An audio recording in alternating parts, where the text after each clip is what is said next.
And one. Welcome, everybody, to the World Heat Podcast brought to you by X Tribe Studios. I am super excited.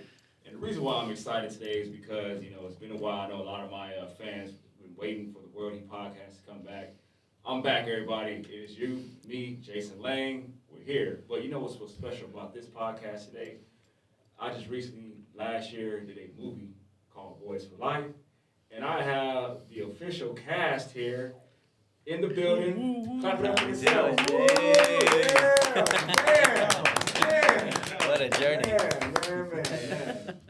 This film is amazing to me because this is actually my first film, and I have the opportunity to not only get myself in there with my boys and work with some fantastic actors.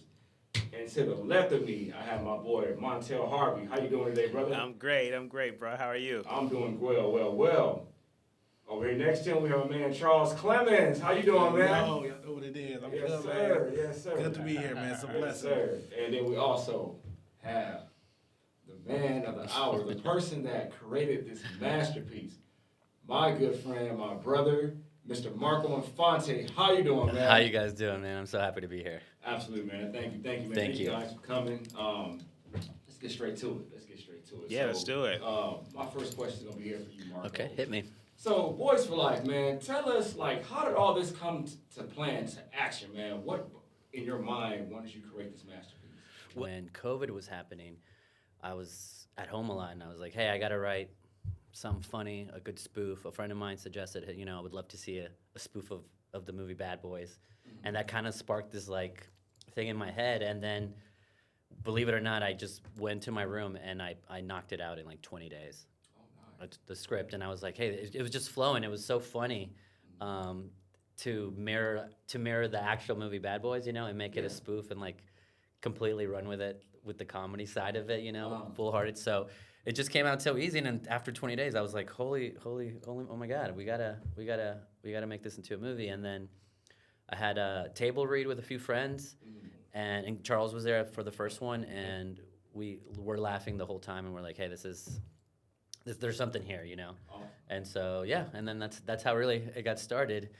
And then while I was writing, I was like, who would be the best two people that I know who I've worked with in the past, and Montelle and Charles were the first ones to come to mind.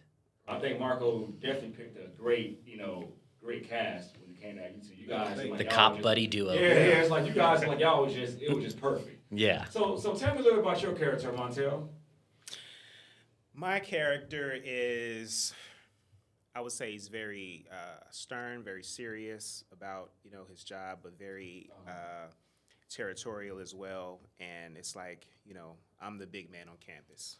So this goes the way I say it goes. Cocky kind of. Cocky, but cocky for great reason. Like, I'm great at my job. Yeah, I know he's what a hot I'm shot. doing. Yeah, I'm a hot shot. I know what I'm doing, and I'm the leader.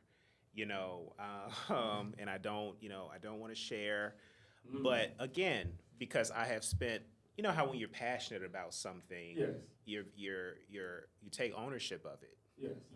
And you are passionate about a certain result and outcome, and that's what my character is. He's just very passionate about what he's doing, even though it may come out, in different ways sometimes. Okay. So when I look at your character, from Bad Boys to Boyz for Life, the Will Smith, he was more like the player kind of, and you're like the exact opposite. You're more like, hey, we need to get this done. I'm not here to play. I'm here for some action. So Right. Would you kind of describe that? Yeah. About your Well, character? I'm here, certainly here for action, but as far as being a player, I guess, my character would be a reformed Okay. player. I still have it in me. I still have the resources. I still have the charm. Yeah. And, the charm and everything that I have acquired through my life as a player actually helps and assists me in doing my job. So I'm able to take those skill sets and, channel them in more productive ways. When I was writing, I thought it was, because in Bad Boys, Will Smith he's the single one, he's the ladies' man, and he's the rich one. So I was like, what's going to make it interesting in mine? So I just flipped it. So I'm going to give his character, he's the married one, Uh-huh. he's got the kids, and he's in a modest living, and Charles's character was gonna be the single one, but not good with ladies, So there's Okay. there's juxtaposing there with Okay, the awesome. movie. Yeah, awesome. Mr. Charles Clemmons. Yeah.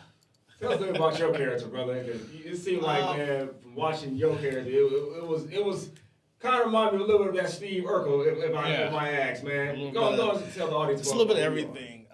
First, I want to say thank you to Marco for believing in me Always buddy. and seeing the vision and sticking to the vision. Because it's so easy to be like, oh, yeah, I got this movie. And then 2 months later, it's like, hey, are we still doing it? And Marco's like, look, I got the script. Table reads this next week. And boom, boom, boom. So it's like, oh, this is really happening. Like, Yeah. so I appreciate that Thanks, man. because it actually helped push me, too.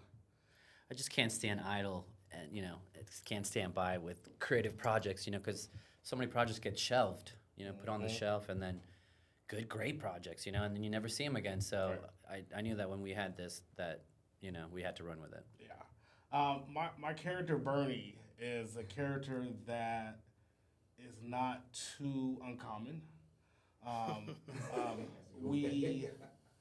We see these type of characters a lot with movies where you have this strong male figure, and then under him is kind of like someone that's needs a little sharpening up, and so with that task, comedy is always challenging, and I always ask myself, I've always been someone that was happy and fun, but when I got the role, I was like, how can I make this character funny? And we call it slapstick, which is things that are physical that make you laugh, which is falling over stuff, car honks, all that stuff. And Lucy was famous for that type of comedy. And so I kind of studied that. Oh, okay. Yeah, take it back, you know what I'm saying? I had to study a little bit of Lucy. Lucille Ball. You know what I'm saying? Chris Tucker's another one. Definitely, you got the Urkel. That was more physical.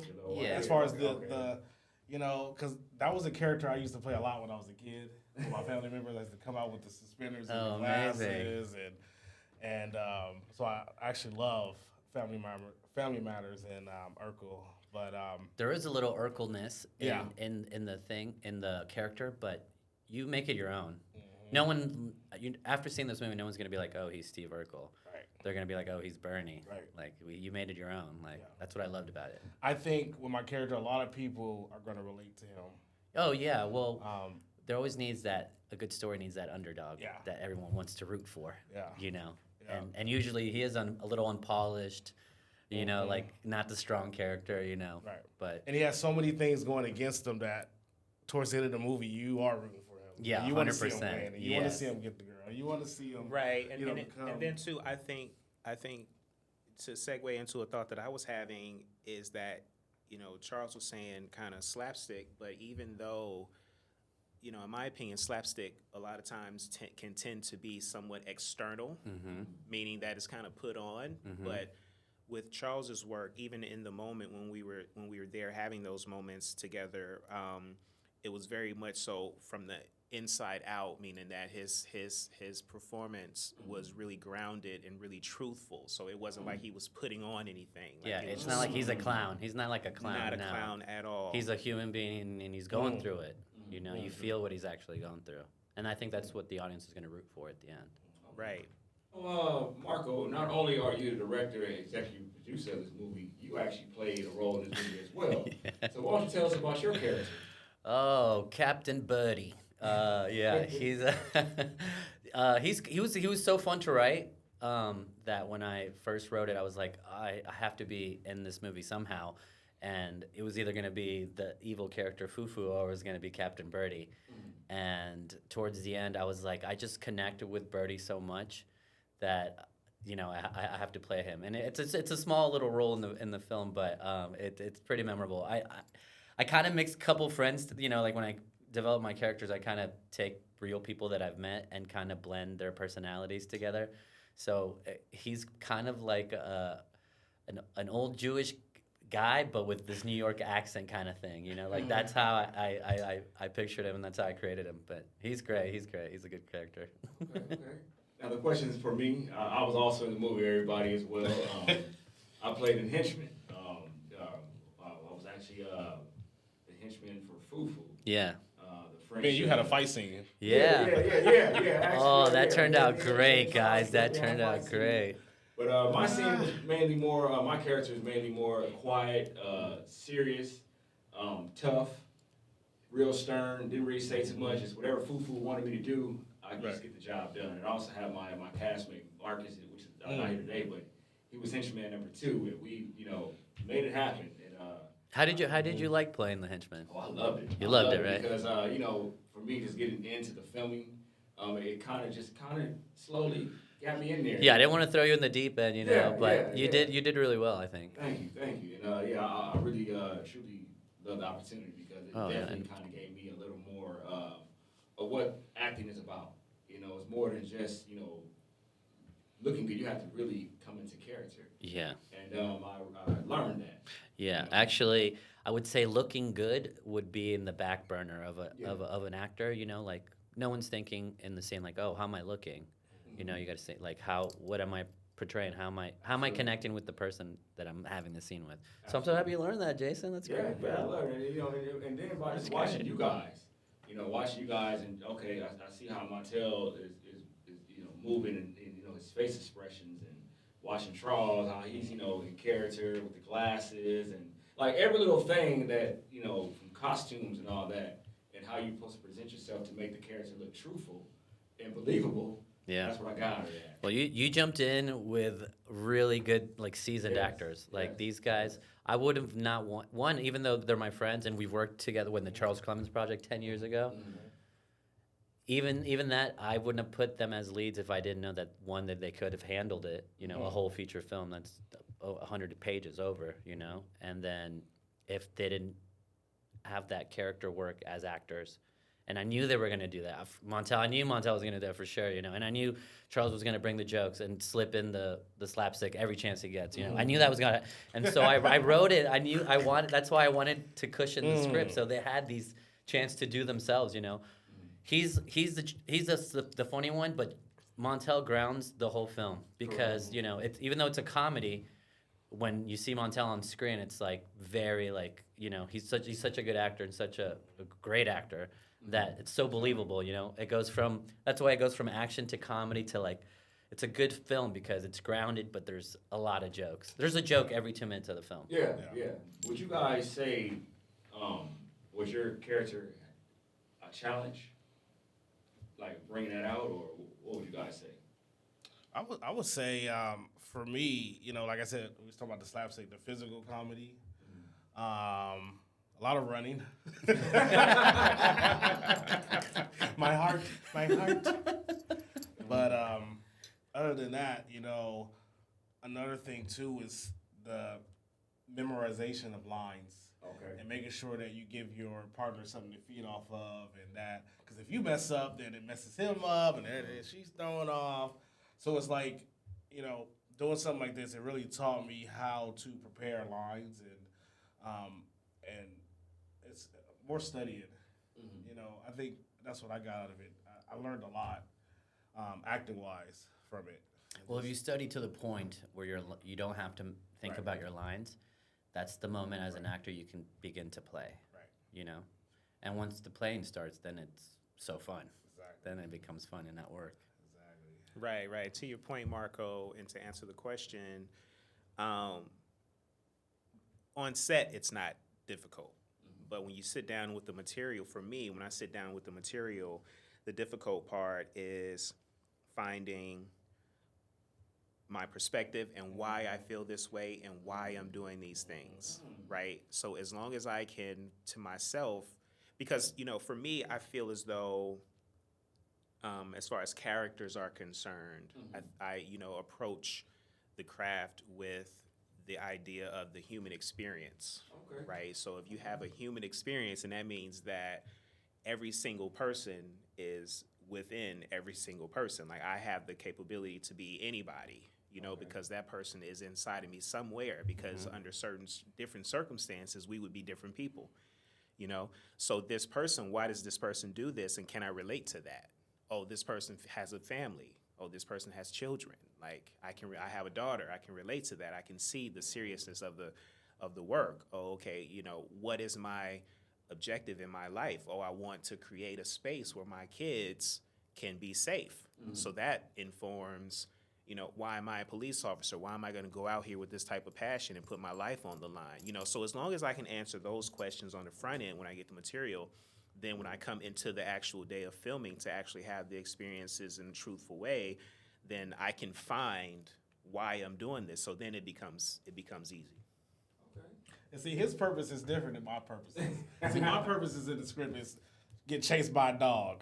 I can relate to that. Doesn't get the girl. I can relate to that. Right. Getting chased by 3 dudes punching the alley. I can relate to that. Yeah. We find a purpose for these. No, but it's so good because their chemistry is amazing on in the film. But it's because look, they're 2 different actors. You know, like they work. This is what I love as a director. It's like I love 2 different painters. You know, he's got his way of working, and Charles has got his way of working. The best way I can summarize is like when there was like a script change or like a line change in the script, you know, for Montelle, I would have to give him that line change 2 or 3 days before we actually came to set because he wants to feel it, he wants to read it a couple times or whatever.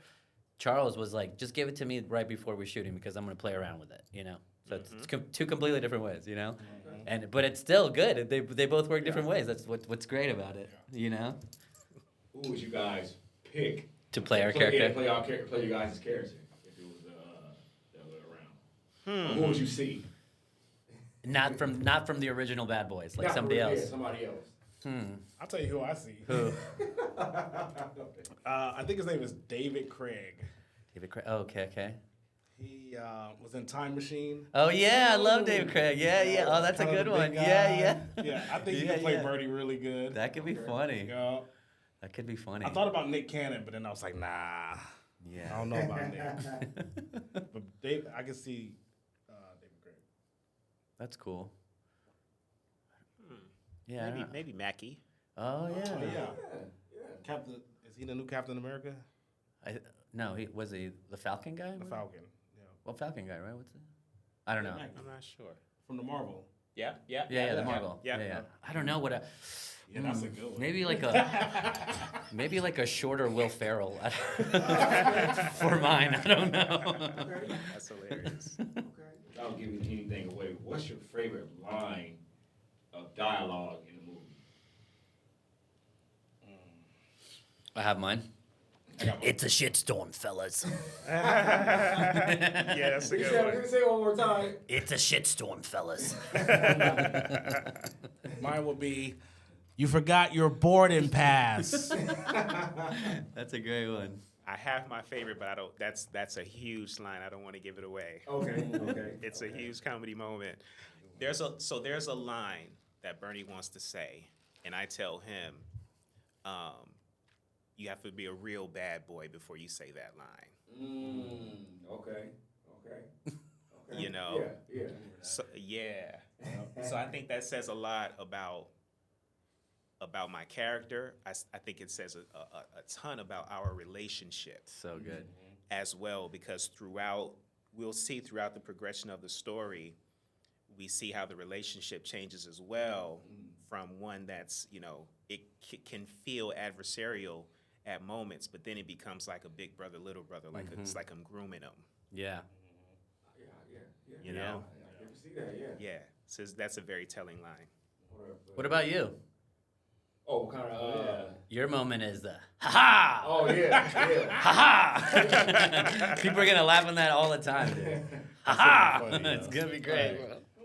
I like you and Marcus was such a neat way to, because it's Fufu's like the bad guy, but Yeah. you're Fufu's right hand man. Uh-huh. So you do all the dirty work. Exactly, yeah. And then Marcus is Fufu's left hand man, right? Yeah. So, and it's so funny because you're always picking on him, you yeah. know, and you can tell like you're the serious one about this, and he's kind of like the loopsy daisy guy. Yeah, exactly, You know? yeah.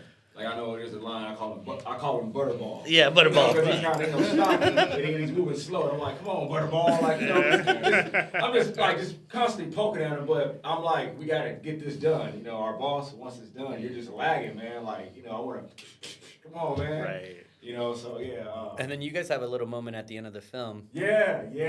where you're shooting and all his bullets are not going in, and you're kind of giving him that chance. You're like, Oh yeah. you know, this is a gunfight, right? Yeah.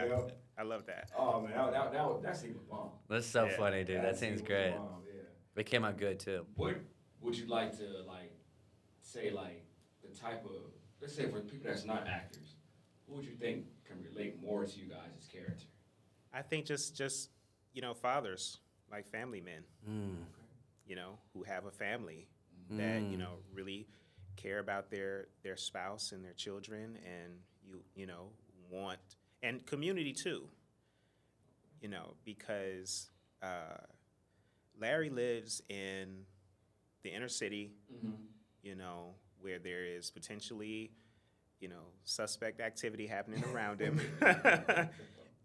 but still wants for this, wants the world to be a better place for his family. So I think any father, can be able to see himself in Larry for sure.